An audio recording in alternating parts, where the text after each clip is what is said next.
In today's SMC Outlook, I have a massive update for you guys with 13 charts. We've got everything from Forex, I've got commodities in here, oil, gold, silver. We're talking about some indices in here as well, and also crypto. I even have a US 30-year yield chart that is going to blow your mind because right now the market is sitting at a critical level that goes back all the way to 2007. So my name is Justin Bennett, full-time trader and founder of Daily Price Action. As always, all of this is my opinion only and not financial advice. So guys, I have this broken down into chapters as always. So again, there are 13 charts in this video. It's a massive update, so feel free to skip around to the charts or the markets that you trade. But I do encourage you to watch this video through to its entirety because every single chapter is going to have some lessons along the way.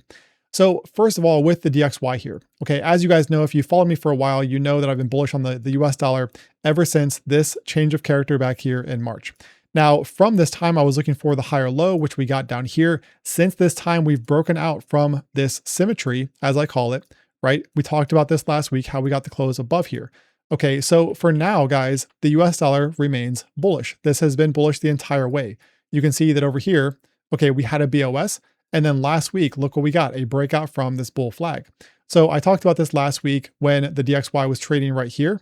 Okay, and I said that this looks like a bull flag breakout within this uptrend. And sure enough, that's exactly what we saw here with follow through going into the weekend. Now, there are still several hours left in today's session here on Friday.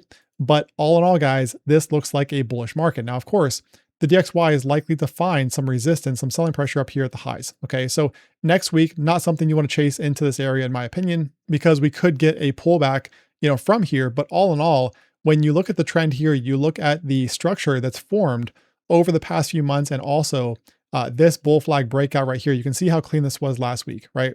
We got the breakout here, retest, and then we got the rally. Okay, so not something again you want to chase into the highs over here. But all in all, guys, I am still bullish on the US dollar. Now, this area down here, okay, right around like 101.2, this is an inefficiency for the DXY to where if we do get a pullback from the highs up here next week, any pullback here, in my opinion, is a buying opportunity. Okay, just my opinion, not financial advice. But that's what I'm looking for from the DXY. Now, in terms of targets, if we go out here to a 12-hour time frame, okay, so let's look at this here. We have the market moving higher within this ascending channel, really clean price action here from the DXY, and really it has been for a very long time. And so far, we haven't tested the top of this channel. Now, nothing says we have to, okay, but that is my base case for now. Okay, my base case for the DXY ever since we broke out over here has been a retest of the top of this channel. Now, because it's taken its time with this consolidation here, okay, it does kind of line us up to test possibly the area over here around 101.7 sometime in August. Okay, now it could happen sooner, but right now we are coming up on the end of July, so it does kind of look like going into August, this up here could be a target. And one reason for that, you go back here to 2025, notice the open gap. Okay, so this open gap could line up with, again, the top of this channel up here, so that is my target. And I will remain bullish on this market as long as we hold above this level here. However, in terms of SMC, really the DXY could drop all the way down here toward this low. This is going to be your protected low down here at 99.38. Okay, so I am bullish on the US dollar as long as we are holding above this area down here and also the top of that channel going into next week. Okay, now let's move on here to the euro. And if I remember, guys, I'm actually going to bring up a yields chart too to show you guys why the US dollar has been trending higher, at least one reason for that. But here on the EURUSD, okay, so this market has been very, very sideways. And by the way, guys, if you want to get one-on-one coaching with me and you want my free SMC strategy, check out the link right here below the video. That's going to be a completely free SMC strategy. It's the same one I use to trade the markets. Now, once you have that strategy, if you want one-on-one coaching from me in Discord, here's what you need to do. Click on that link, enter your name and email address. Beyond that, you are going to have a chance to join us in Discord. Okay, now it's a limited time offer, so take advantage of that because again, it is one-on-one coaching in there. I share my trades live. I share trade setups live as well, and also answer member questions every single day. So looking here at the euro, right? Very, very sideways market for weeks now. I mean, this has been the case throughout July. So really not a whole lot to do here. We do have an internal BOS over here. However, since that time, because we have this BOS and because the market never took out this high, we never closed above it, this right here is still the protected low, which you can see the euro tested late last week. Okay, so far, guys, still nothing in terms of a change of character here to get us out of this sideways range. However, when you back out here on the chart and you look at this on a daily time frame, 4 hour, no matter what it is, the price action that we've discussed now for months is still the same, right? Rounded top up here, we have the change of character back here in March. I was looking for that lower high from 1.18, which we got. We now have a BOS to the downside as well, okay? So all of this right here, in my opinion, just looks like corrective price action here from the euro, possibly before we get the push down there toward levels like 112.10, okay? So you can see we've got the low back here, this wick, and then this one over here around 110.60. So all in all, guys, I'm still looking for lower from the euro, but I do need that confirmation. When you look at this on a 4 hour or 1 hour, it doesn't really matter. This is the low down here at 113.62 that the euro has to take out next week in order to give us that change of character. Now, one thing that you are going to notice, and I haven't looked at this yet, but I'm going to move to a 30-minute, put on TPO, that's time price opportunity, and look to see if we have some single prints up here. So you can see that we do have one right here that was mitigated. We have another one just above this high here. Now, what these are thinly traded areas, and markets tend to mitigate these or retest them. So right now, what I'm looking for from the euro going into next week is possibly, and this is not forecasting, guys, I don't know what's going to happen, but if we do take at this level, close below it, then you have this inefficiency up here above this high. So possibly something like this here to get short, okay? Now, again, I don't know if this is going to happen, but if we do get the confirmation below this level here at 113.62 down here, I will be looking for that lower high to develop. Okay, so it could be a little bit shallower than that, but ultimately this level right about here is going to be that single print. So it would be kind of nice to see the market confirm this with a change of character and then give us that lower high, possibly something into these highs like this, okay? Again, I don't know what's going to happen, but that really would be an ideal setup here from the euro. Okay, now before we move along to the pound, I do want to show you guys the US 30-year yield. I don't want to spend a lot of time on this, but this chart right here is why the US dollar, one reason why the US dollar has been so bullish recently and could continue to be the case. Because the US 30-year yield is basically breaking a multi-decade trend. I mean, look at this trend going back here to the 80s. In fact, this goes back to the 70s, where about late 70s, early 80s is when we started this downtrend. So this is a massive, massive change of character that we've seen here from US yields, okay? And furthermore, too, notice what's happening right now on the weekly chart. Now, there are still a couple hours left in this week. So this is not a confirmed breakout yet. However, this could be the highest weekly close from the US 30-year yield going all the way back. Okay, we have to go all the way back here to this area back here in July of 2007. Now, of course, July 2007, that was right before the financial collapse. Also the month of July, there's a lot of coincidences happening there. But this pattern right here, this ascending channel, if you look at the measured objective of this, if it does confirm, it's all the way up here at 6.55. Now, why does this matter? The US dollar tends to follow yields, okay, bond yields. So if this breaks out and continues higher, this could also help to drag the US dollar higher as well. Furthermore, guys, this is going to put a lot of strain on economic conditions, risk assets, things like that, housing in the US and even abroad. So this is one to watch, guys. Again, it hasn't broken out yet, but this is absolutely one to watch. That's US 30Y on TradingView. So looking at the pound next here, I'm going to go a little bit faster, guys, because we do have a ton to cover here in this video. So I mentioned this last week, but you can see where we did get a possible deviation or failed breakout above the top of this channel. So this is the same one that I talked about in the last weekly forecast. And you can see where we did break out above this, we cleared this high. And so on the surface, this looks like a change of character, right? Because we have the BOS back here. But like I said in a video last week, if we go to a 4-hour time frame, I'm going to show you why it's not that simple. Because all of this, okay, these swings that you see here, this structure, this is all internal to this, okay? And what we got from this was a BOS. We closed below this low. So what this means is that, look, the higher time frame, the bigger structure on the chart is always going to trump the smaller one. So what that means is that in terms of premium, discount, and OTE, it's going to look like this. And what you'll notice is that we got the push right here into this OTE area. Now, just because we took out this level and it was a change of character based on this break of structure, this right here, okay, this right here is obviously smaller than this range. So again, the larger range is going to trump the smaller one. So yeah, you could call this an internal change of character, but in the bigger picture, we have a BOS below this low back here. And all this was a move into OTE and a reversal, okay? So hopefully that helps you guys navigate this one next week. Now, in terms of selling opportunities here, it's a little bit unclear, okay? Now, internally, you can see where we did get a BOS on the way up here. And now since that time, we've also had a change of character. So in my opinion, guys, if we get a push up here into this level, okay, then in my opinion, that is a short next week. Okay, so this again was that failed breakout. You can see where this level served as some really nice resistance here and then support. Okay, so we got the breakout, support through here, and then it failed. So any retest up here, in my opinion, is likely to find selling pressure from the pound right around 1.34. I think that could be interesting for this market, especially if we get the DXY confirming things and also the euro giving us a change of character too. That would be nice there to really kind of set the stage for US dollar strength. Okay, so I like this one lower, guys, down here to the lows. It's just a matter of getting something favorable here next week.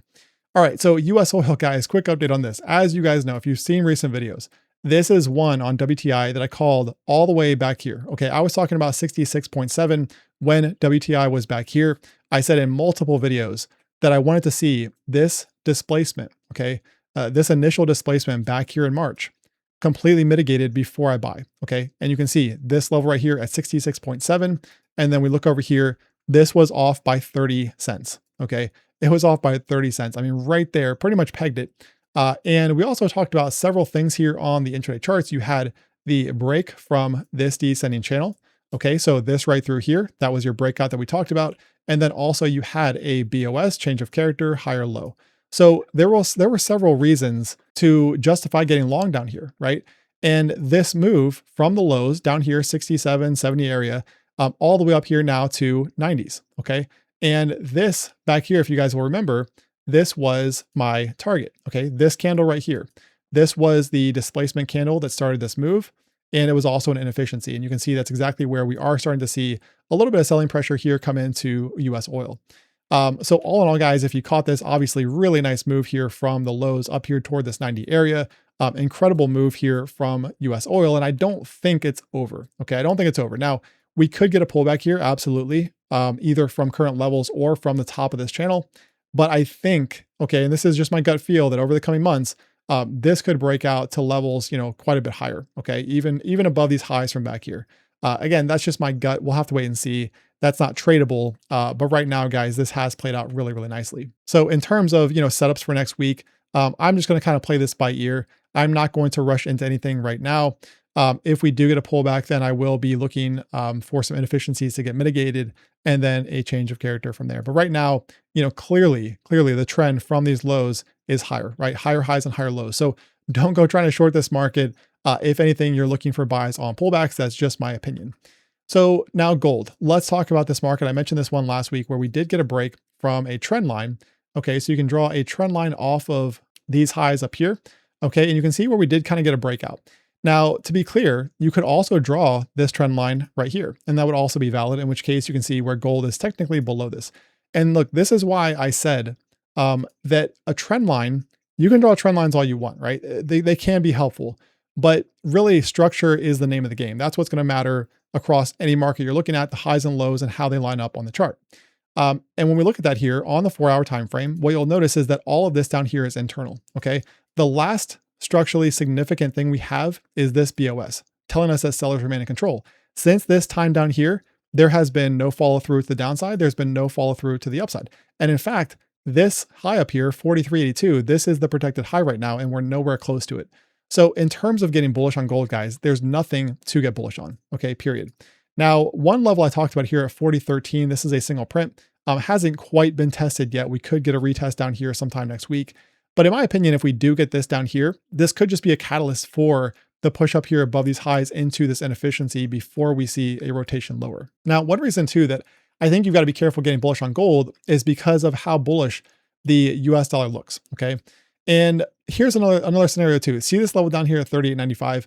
This was a pivot from back here in 2025. And we have yet to see gold come down here and test this. So another scenario too is you have these lows now with liquidity building below the lows. So we could see this tagged as well. Ultimately, guys, I think, look, if you're looking to trade gold right now, I just really don't see the setup. I think, honestly, the crypto market has looked a lot better than gold and indices as well, which we'll talk about here in a few minutes.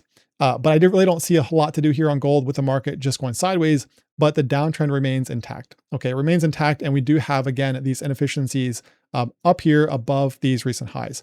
So if anything, I would be looking for a sweep of these highs up here somewhere to get short. Okay, that's really kind of my base case right now for gold. Not a whole lot to do other than that, in my opinion. Now, silver, pretty much the same thing, right? The last thing on the chart is going to be this bearish break of structure down here.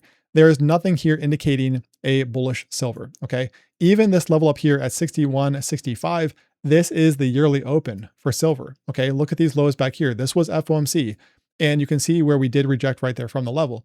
So as long as we're below this area up here, guys, then there's nothing to be bullish on. Okay, this is all just a sideways range within a downtrend, all right? So looking for shorts here as well, but with the way that I trade, I like to look for trends. I like momentum.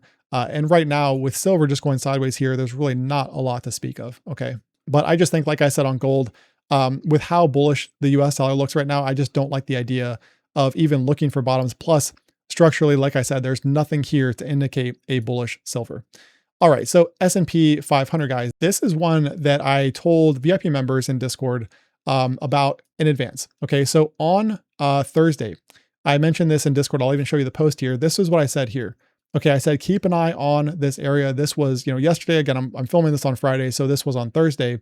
And you can see that this was the trend line and this is the area. Okay, now I have not changed this trend line at all. And what you'll notice is that if I move in here to a 1 hour time frame, okay, this was the retest. Again, I did not move this trend line at all. So this was a perfect retest. And this is one of the benefits of being in Discord too. And this isn't a one-off thing. I'm not cherry picking here. This happens quite often where, and I'm not trying to brag, but I do get these levels, pretty accurate here with these markets. You can see off the lows here. And again, the retest was right there to the tick. Okay. Now, whether or not this holds up, we'll have to wait and see. But you can see on the 4 hour time frame, here's what's happened with the S&P, right? We've got this horizontal right here around 74.41. And this has held up now as a key pivot for this market going back here to June. And we did lose that last week. Okay. So this right here was simply a retest of the trend line and also tapping into some of that buy side liquidity before the push lower. So I am still bearish on this market. I have been bearish on this market for the past couple of weeks. And so far, so good with that. Now, in terms of targets, I mean, it's pretty obvious here for this market, right? You don't have to be a TA guru to figure this out, but you've got these lows down here that could become targets on the way down, okay? So as long as we are just range bound here, which the S&P is, and back here too, this change of character, by the way, was always intact because we never took out this high back here, okay? So as long as we were holding below this, then this change of character was intact. It just took a long time to play out. But ultimately, when you look at this here, this is really just a range bound market, okay? So range lows down here could get tested 72.30 over the coming weeks as long as the market is holding below levels like this, okay? So really simple from the S&P. We can say the same thing on the Nasdaq, which we will talk about next. And by the way, I did update members too along the way, with this retest. I even called it out here talking about this was the retest at the time, okay? And again, really nice follow through so far from the S&P. Okay, so Nasdaq is next. Now, guys, this is one that I mentioned a while back, and there were a lot of comments about this talking about how the Nasdaq isn't going to move lower. And sure enough, we got the breakdown from this diamond pattern. Okay, so kind of a rare pattern, especially on the daily time frame. However, this was so incredibly obvious. And furthermore, too, we had the BOS back here. We had the change of character. And again, this market never took out the high over here, so this change of character was always intact. Now, so far, we have had follow through from this diamond pattern.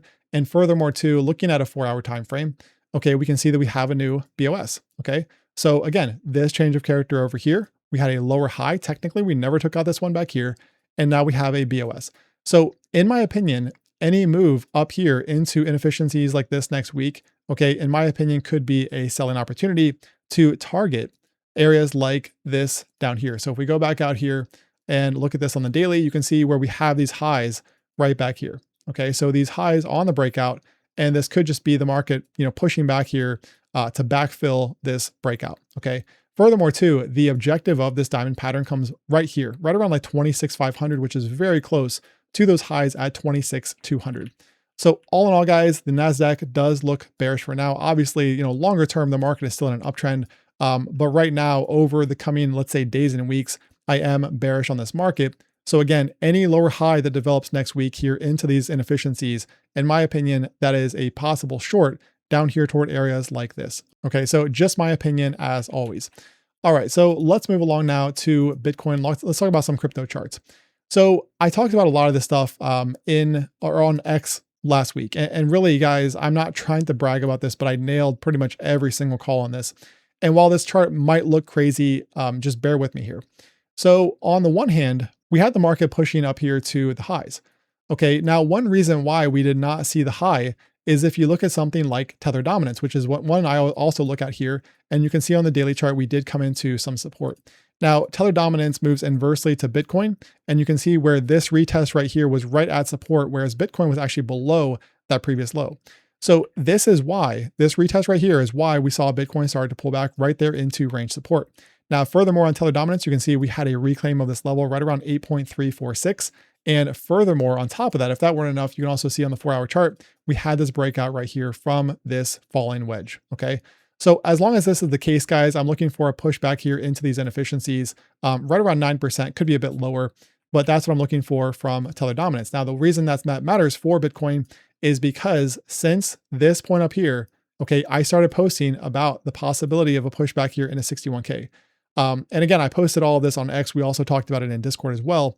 But looking here at levels like this up here as well, right? The symmetry off of these lows and these recent highs, this level up here is now going to be resistance for BTC, okay? So really just, it's been a matter of just support levels failing here for Bitcoin all week. So you had this level fail, retest here as resistance. You had this level fail, see support through here. It is now failed. So this becomes resistance now. Okay, so then if this level down here fails, then it becomes resistance, and that opens up the door to this 61K area, okay?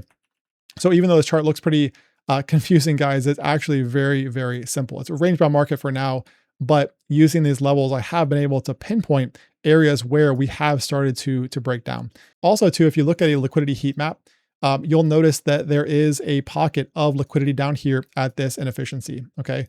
So possibly the bottom of this channel here, you can see off of these highs, right? This was a deviation, and you have this low down here. So possibly sometime into late July, down here around 61K to mitigate this inefficiency, tap that liquidity down here, and then possibly from there a bounce, okay? Obviously, this all depends on BTC getting below this area through here, which is finding, support right there right now. But again, you've got support down here, you've got resistance up here. So really Bitcoin right now is kind of trapped between support and resistance, but ultimately looking at this, failed move up here, I do think even if we see a retest up here, I do think the next move for Bitcoin could be down there toward 61K.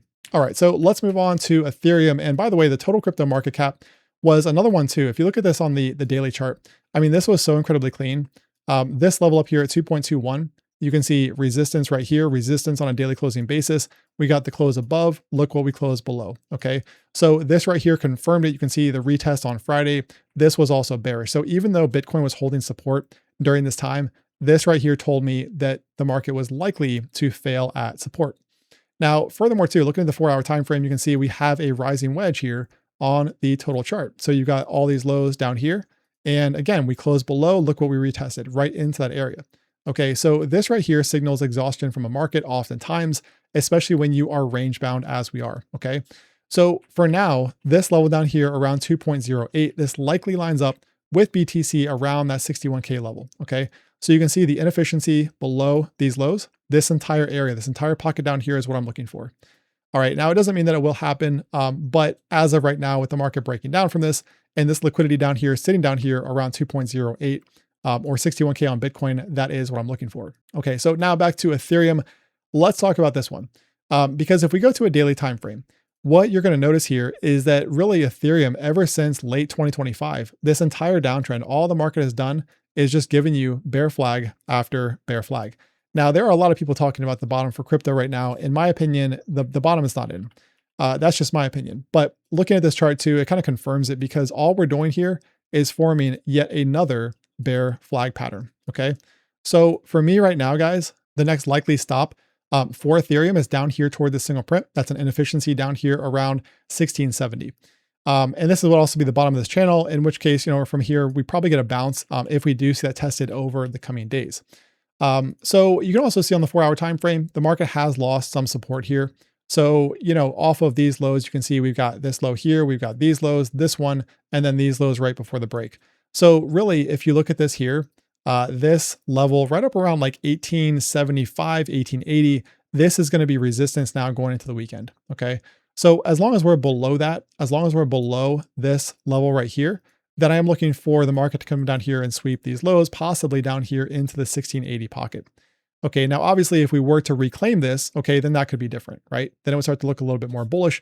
But as of right now, looking at this, looking at total, Tether dominance, Bitcoin, the entire really crypto market, everything is starting to lose support and does look relatively bearish as of this video. All right, so that's it for today's video. If it helped, be sure to subscribe to the channel, keep it locked in here. Also, check out that free SMC training right here on the screen. Click on that link, enter your name, email address. It's completely free.